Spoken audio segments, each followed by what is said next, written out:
ہماری روایت کے سب سے بڑے عارفوں میں سے ایک اور مجذوبانہ اور عارفانہ شاعری کو جمع کر لینے والے امام الشعراء، یعنی جذب اور عرفان جس میں جمع ہو جائے اس کی شخصیت میں کوئی امکان تشنئے تکمیل نہیں رہ سکتا۔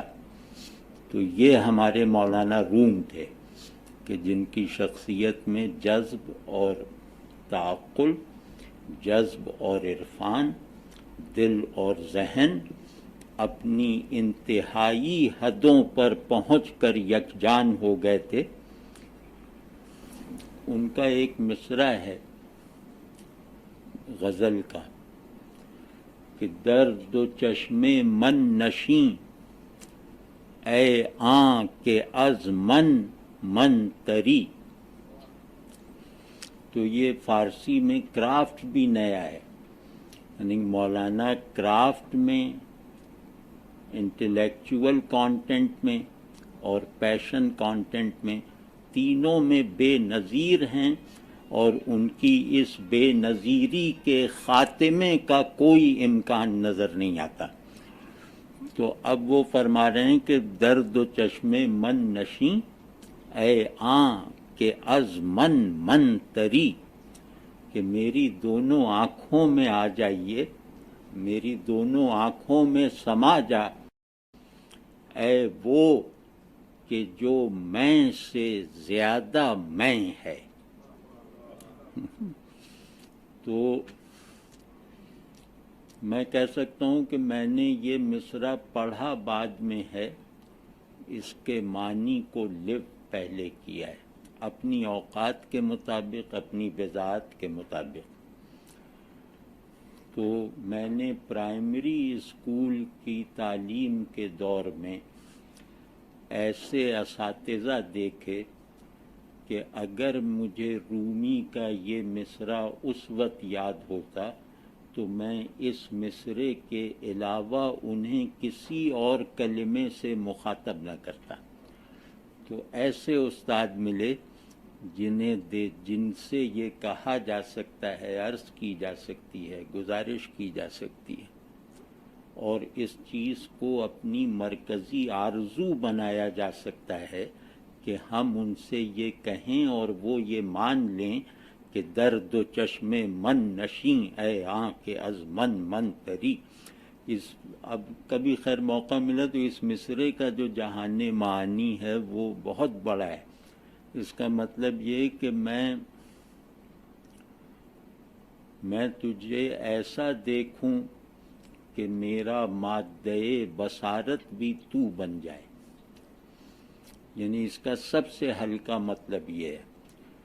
تو ایک شاگرد، ایک ناچیز شاگرد جو اپنے استاد کی بڑائی کے احوال تو اپنے بس بر جذب کرتا ہے، لیکن اس بڑائی کو ایکسپلین نہیں کر سکتا۔ دنیا میں سب سے قیمتی تجربات وہ ہوتے ہیں جو ایکسپلینیبل نہ ہوں، جس میں ذہن کی آمیزش کم سے کم ہو۔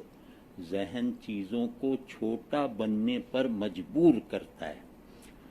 تو اللہ کا شکر ہے کہ ذہن کی آمیزش کے بغیر بڑے لوگوں کا تاثر قبول کیا۔ تو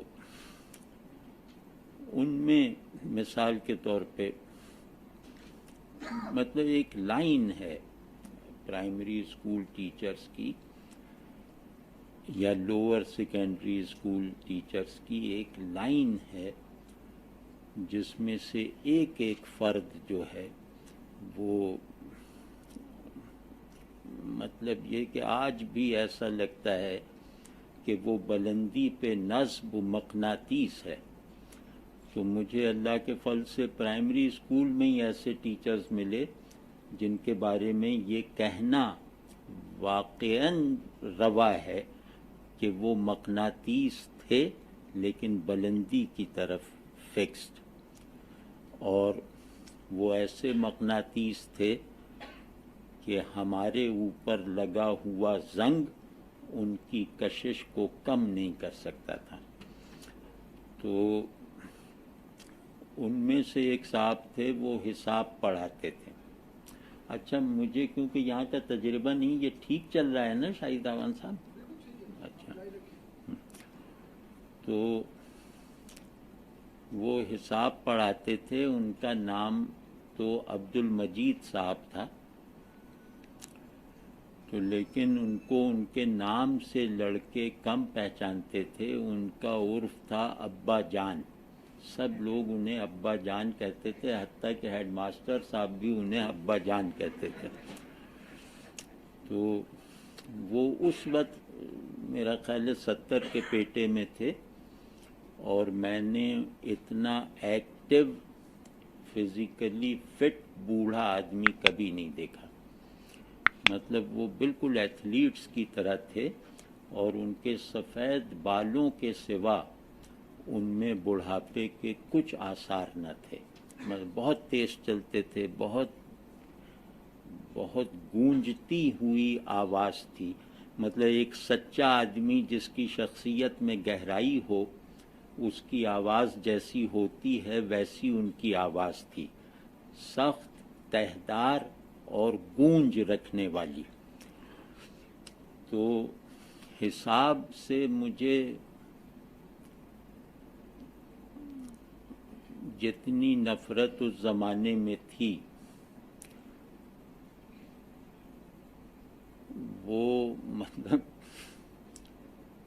اب اسے میں نفرت کا عنوان تکلفاً نہ دوں تو ٹھیک ہے، لیکن وہ مزاج کی دوری اب بھی وہی ہے. تو بہت ہر ماہانہ امتحان میں فیل ہوتا تھا. ششماہی امتحان ہوتے تھے، اس میں بہت محنت کر کے جو ہے وہ پاس ہونے کے لائق نمبر لیتا تھا. تو اور عبد المجید صاحب جو ہیں، یہ راتوں کو بھی کلاس لیا کرتے تھے امتحانات کے قریبی زمانے میں. مطلب ایسے ٹیچر تھے کہ وہ راتوں کو کلاس لیتے تھے اپنے گھر میں، اور چائے وغیرہ یا کسی کو کھانا کھانا ہے تو وہ بھی پیش کرتے تھے. تو ایک مرتبہ کسی امتحان میں میرے 72-74 نمبر آ گئے. تو اب 72 آج کی طرح فیاضی سے، جو در اصل بخل ہے، زیادہ نمبرز دینے کا رواج نہیں تھا. یہ فیاضی اسراف